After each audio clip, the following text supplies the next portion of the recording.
Penguin Random House Audio presents The Forgotten Room by Lincoln Child. Read for you by Johnathan McClain. Chapter 1. It was perhaps the most unusual sight ever beheld on the august and stately grounds of the Glasgow Institute of Science, founded in 1761 by grant of charter from George III. A large podium, studded with microphones, had been erected on the great lawn, directly in front of the administration building. Before it had been set some 36 folding chairs, on which sat reporters from local newspapers, the Times of London, Nature, Oceanography, Time magazine, and a host of others. To the right of the podium were 2 television cameras, one from the BBC and the other from CNN. To the podium's left was a large wooden scaffold, upon which sat a large, strange-looking machine of dark metal. A cross between a cigar tube and a pincushion, about 30 feet long, with a bulky attachment protruding from its upper edge.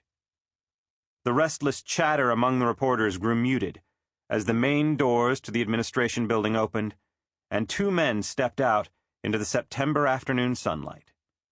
One was plump and short, with a shock of white hair and wearing a thick tweed coat.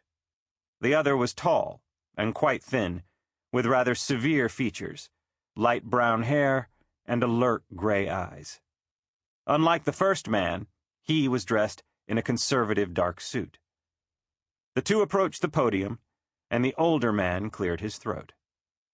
"Ladies and gentlemen of the press," he began, "thank you for coming. I am Colin Reid, Provost of the Glasgow Institute of Science, and to my right is Jeremy Logan." Reid took a sip from a glass of water on one side of the podium, cleared his throat again. "You may well know of Dr. Logan's work. He is perhaps the only and certainly the preeminent enigmalogist operating in the world today. His job is to investigate, interpret, and explain the, for lack of a better word, unexplainable. He throws light upon riddles of history. He separates myth from truth and the natural from the supernatural." At Reed's side, Jeremy Logan frowned slightly, as if uncomfortable at this bit of panegyric. "About 2 months ago, we contacted Dr. Logan on his home ground of Yale University and asked him to undertake an assignment for us. That assignment can be briefly explained. To definitively prove or disprove the existence of the creature popularly referred to as the Loch Ness Monster. Dr. Logan has spent the last 6 weeks in Inverness doing precisely that. I will now ask him to share his findings with you." Reed stepped back from the microphones, and Logan approached. He surveyed the crowd of reporters for a moment, then began to speak. His voice was relatively low and mild, the mid-Atlantic accent contrasting with Reed's Scottish burr.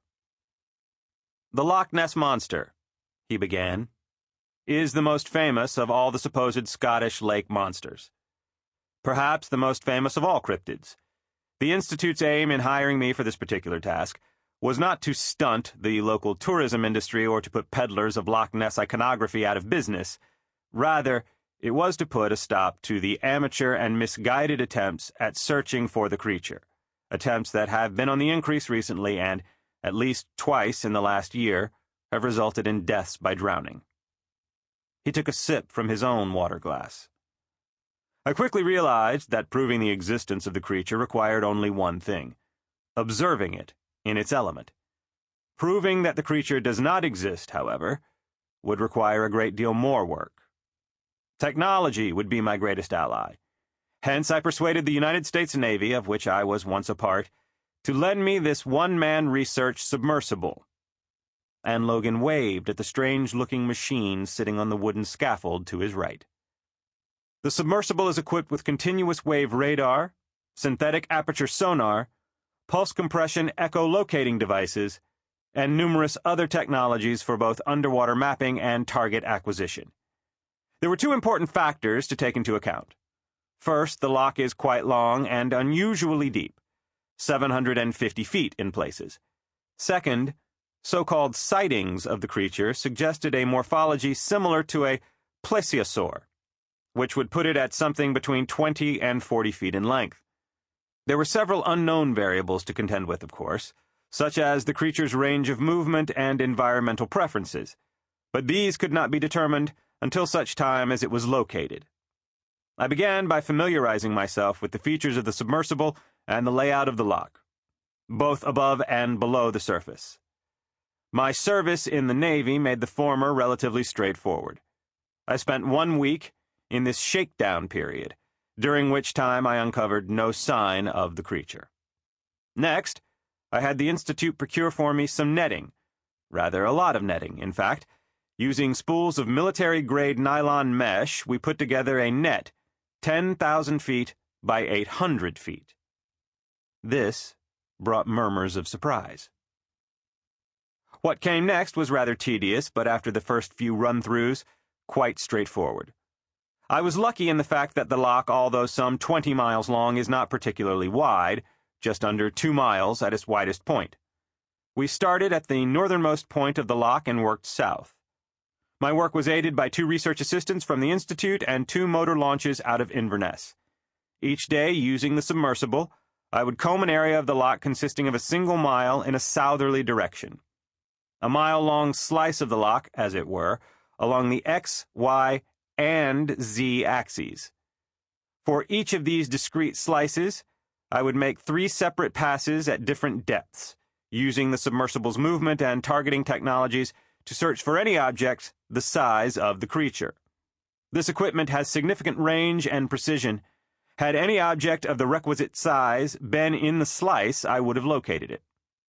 At the end of each day, with the help of the research assistants, 1 on each shore of the lock, and the 2 boats on the lock itself, I moved the netting 1 mile forward to the terminal point of my search for that day. This vast mesh covered the entire lock laterally, like an anti-submarine net. The mesh was broad enough for any normal fish to swim through without difficulty, but narrow enough to prevent anything larger than 40 centimeters wide from passing.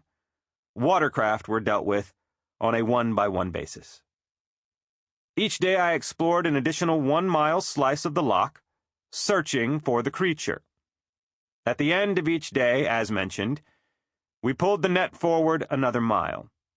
After 20 days, we reached the southern end of the lock without result.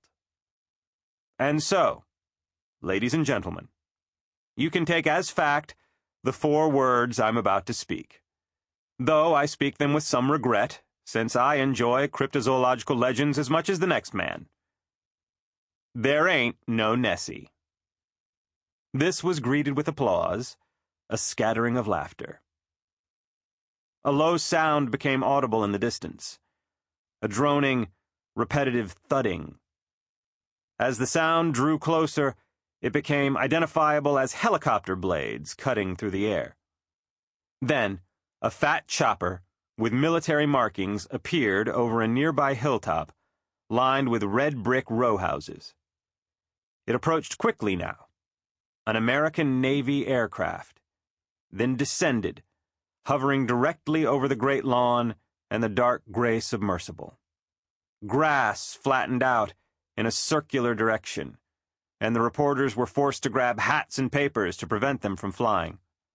A technician in a jumpsuit trotted out a side door of the administration building, climbed up the wooden scaffolding, and attached 2 huge hooks that were reeled out of the helicopter's belly onto fastenings on the upper surface of the submersible. He crawled back down, gave a thumbs up, and the helicopter began to rise gingerly, the craft swaying beneath it. Higher and higher it climbed, and then it turned slowly and began heading eastward, its peculiar cargo trailing behind it by the 2 lifelines. Within 60 seconds, it was gone. The entire operation had taken less than 5 minutes. Logan watched the distant horizon for a moment, then turned back to the press. "And now," he said, "I would be happy to answer your questions as fully as I can." 3 hours later, in the snug of the Edwardian. Sample complete. Ready to continue?